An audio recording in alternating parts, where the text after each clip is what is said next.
Welcome to our second installment of In Conversation With. It is my pleasure to welcome Sarah Paquet, Director and CEO of Fintrac. For those of you who may not know, Fintrac stands for the Financial Transaction and Reports Analysis Centre of Canada. That's why we call it Fintrac. Fintrac is Canada's financial intelligence unit and anti-money laundering and anti-terrorist financing regulator. They facilitate the detection, prevention, and deterrence of money laundering, terrorist activity financing, and threats to Canada's security. Sarah was appointed CEO of Fintrac in November 2020. Before joining Fintrac, she held numerous leadership positions across the federal public service, including as the first executive vice president at Shared Services Canada, providing leadership to that organization as it modernized the Government of Canada enterprise IT infrastructure and enabled digital services to Canadians. Sarah, welcome. Bonjour, thank you for having me. Oh, it's my pleasure. So we have a couple of questions here. I think the first one, because we do have participants or guests at our event that are not from Canada, maybe you could talk a little bit about Fintrac's mandate and what your top priorities are related to payments in today's environment and how you've been able to prioritize that in this recent shifting landscape. Thank you.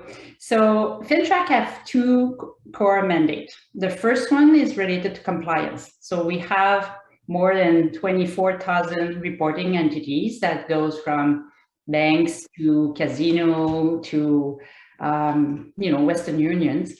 And they all have requirements under the PCM-TFA, which is our act, which is really anti-money laundering and anti-terrorist financing. And what they have to do is to know their client. They have to keep records, but they also have to send us reports. And part of that report is really what is created, the wealth of information in which we extract our second sector, the intelligence. So one side of Fintrac is doing the compliance, the other side is taking the information and doing the analysis, building the intelligence, and then sharing with law enforcement, police, and stakeholders to ensure that we support the investigation, but we also give them information that they don't know is happening and then can start new investigation.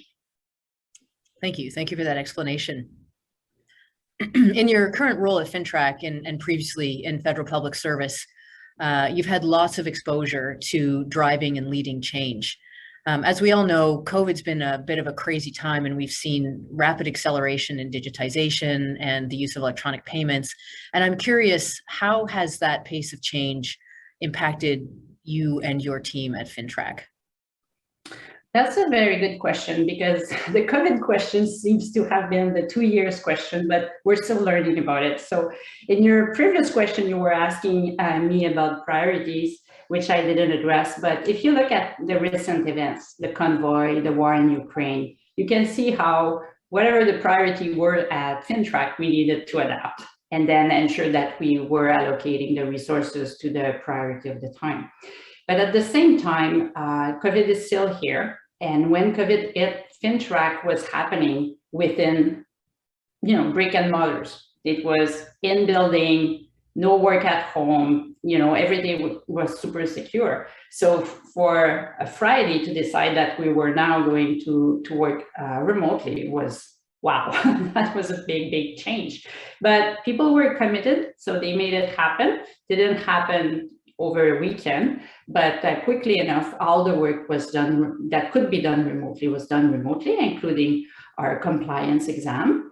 And the work that needed to be done within the building stayed in the building. So most of the work that we were doing in intelligence, for example, people continued to come in. So through that, what we learned is we can change, and we can change fast.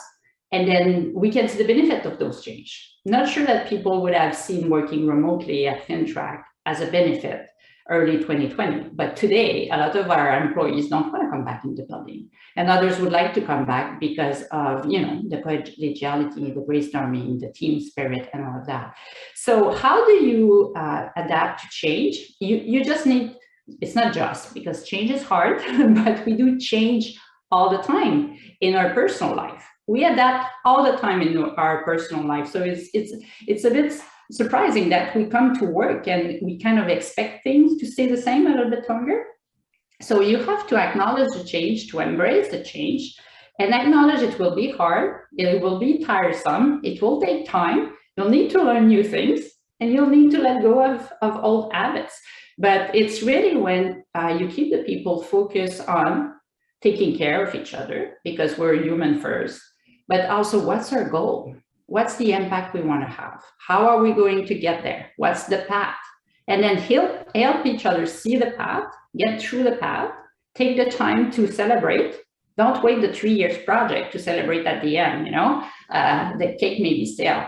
You need to celebrate every key milestones for people to see progress, to be happy and proud, and then see the importance of continuing. But change is an ongoing question, and a lot of people feel there's too much change. So how can you be ruthless about your prioritization and extremely clear on why we need to change? And when you explain the why, obviously you explain the why for citizen, you explain the why for the financial system, the why for Fintrac, but the why for the individual employees as well. What are they going to gain from that change? And that's really when you bring people along. And you will have laggards, keep the door open. At some point, they will want to change, they join the success. Well, that's great. Thank you very much for that very comprehensive answer. One of the things at Payments Canada, I'm just still smiling about your comment about don't wait 3 years to celebrate the project. As you know, we launched a massive, we concluded actually a massive program in August of last year when we replaced the high value payment system. And one of the things that was very difficult about that project was that we involved every stakeholder group in the payments ecosystem in the implementation of that project. But I feel like we've never, so far to this date, had an opportunity to really celebrate what a massive undertaking that was, and how the ecosystem all worked together. So, thank you for making that comment. I think when we've, if we look back at the last 2 years, it's been quite difficult to celebrate. Virtual drinks aren't quite the same as in-person drinks, and celebration has been a little bit more difficult than it was prior to the pandemic. I'm curious, just speaking of projects and change, Fintrac has been thrust almost into the spotlight over the last couple of months because of events in Canada, and I'm wondering, is there a short list of things that would be helpful for people to know more about your organization, or what's on your roadmap, or how you collaborate with other areas of the ecosystem? I know that Payments Canada and Fintrac have been in close touch, especially since you were the CEO. And I'm just curious if there's an opportunity to share your collaboration efforts with other organizations as well. Thank you. Yeah, collaboration is extremely important to me. I don't think we can do anything by ourselves as individuals. So if you take the team analogy, the team together is always way smarter than the smartest person in the room.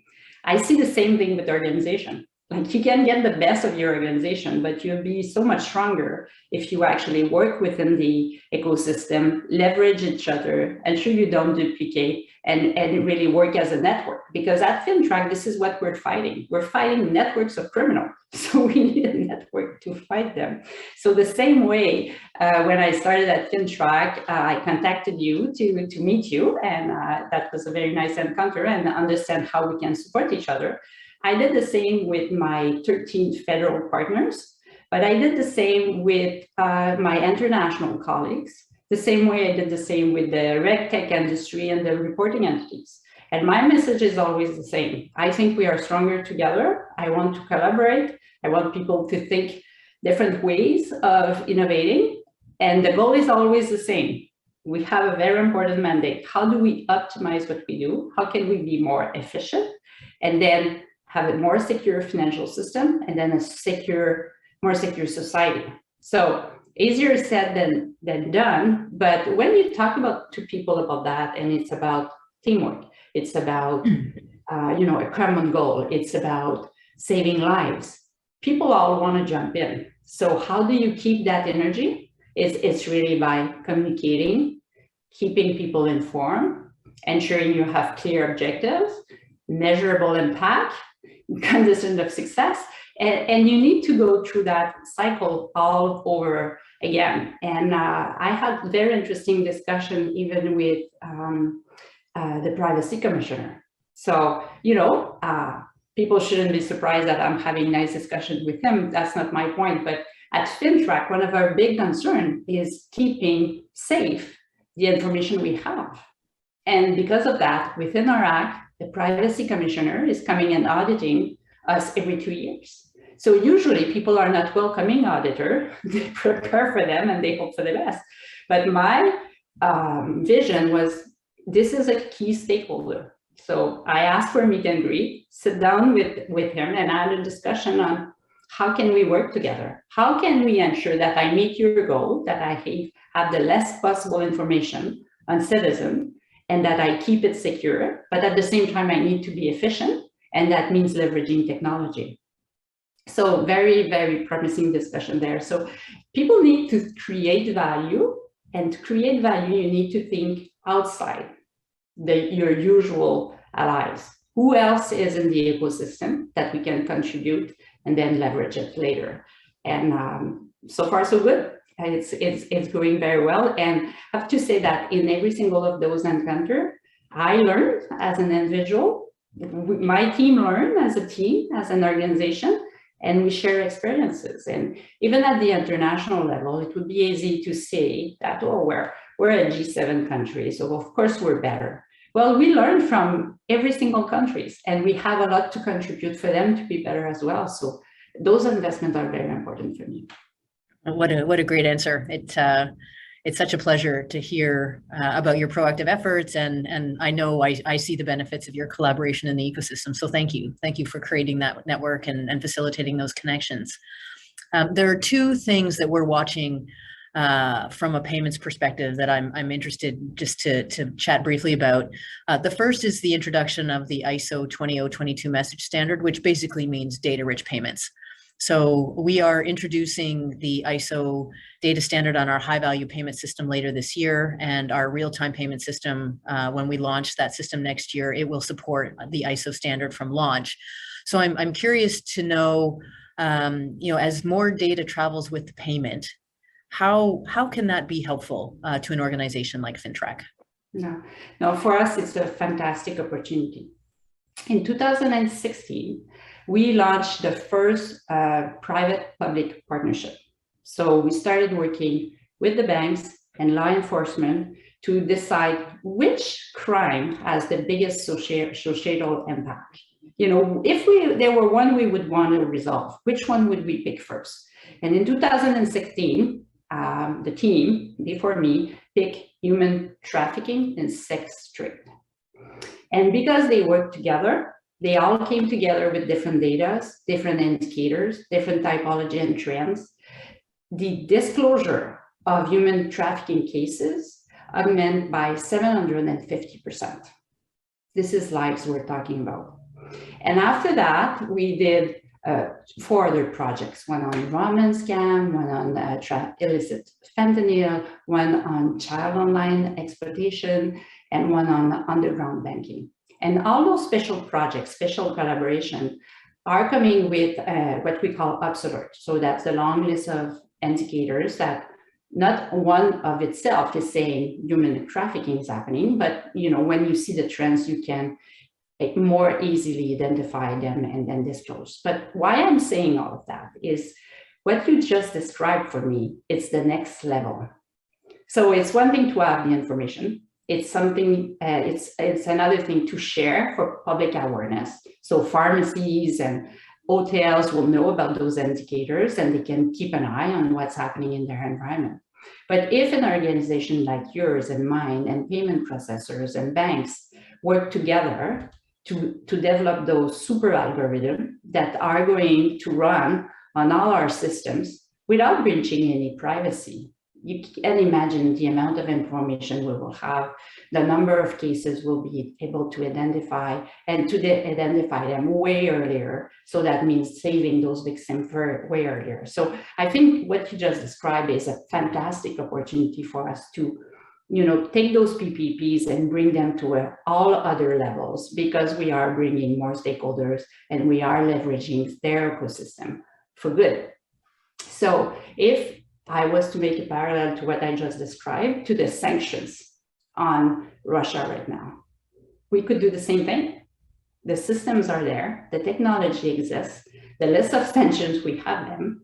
The banks already have algorithm to be able to comply with them, and then we could find and implement those sanctions way faster as a government ecosystem by using a model like the one you just described. So for us, it's a fantastic opportunity. And when I was talking about the privacy commissioner, that's exactly the kind of discussion I'm having with them. I don't want more information that I'm not supposed to have because there's a lot of false positive in the system. I want the information Fintrac is supposed to have to ensure that we are delivering the best financial intelligence possible to law enforcement for them to have better investigation and better prosecution, and then everybody wins. That's great. Thank you. We're obviously at Payments Canada very excited about ISO 20022 and the power of that additional data traveling with the payment. And it's a bit heartwarming actually to hear how that payments data can be used for good. I think there's lots of business cases for the additional data, but thank you for describing that so clearly. My last question relates to another evolving capability in the payment space, and that would be central bank digital currency or stablecoin. And from a Payments Canada perspective, we're monitoring this. The Bank of Canada has spoken at a number of forums about their efforts in this space, and they've stated the conditions under which they would issue a central bank digital currency. From a Payments Canada perspective, we are monitoring events not only in Canada but in other jurisdictions. As a payment system operator, we'd want to make sure that CBDC and more traditional methods of payments, how are those going to be used by consumers? Do they need to interoperate? If so, how does that happen? And I'm interested to know from Fintrac perspective, as we see new payment types evolve, how do you plan for those? How do you make sure that you have access to those transactions to support your analysis? Are these opportunities? Do they worry you?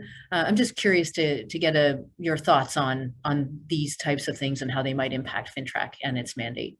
Yeah, I think those we really need. It's easy to see the downsides of those new new currency, but there's also upside as well. So we really need to invest in advance to understand them better and try to think like criminals. How are criminals going to use them? And then how do I need to regulate the system to ensure I'm catching criminals before they get to be too successful? So for example, 2 years ago, we were watching what's happening with cryptocurrency.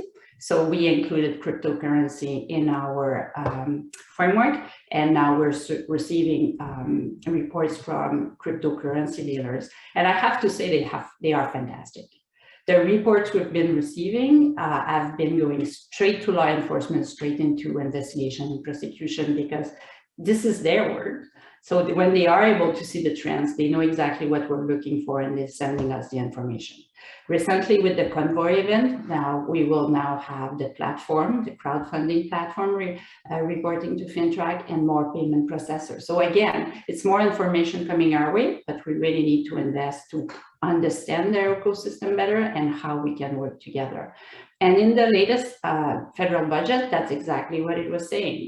There was an investment in Fintrac to invest in the research and the knowledge we need to actually respond to the new emergency, not new emergency, but new currency, and at the same time, how we are going to address them. So I really want to see them as an opportunity, and then see them as well as what do I need to know about them to ensure that we regulate them as best as possible to bring them into our regime. Oh, fantastic. Sarah, it has been such a pleasure to chat with you today. Thank you so much for joining me. Thank you to you and your team at Fintrac for keeping Canadians safe, and I look forward to our future conversations. Thank you very much for inviting me for the discussion and for being such a great partner.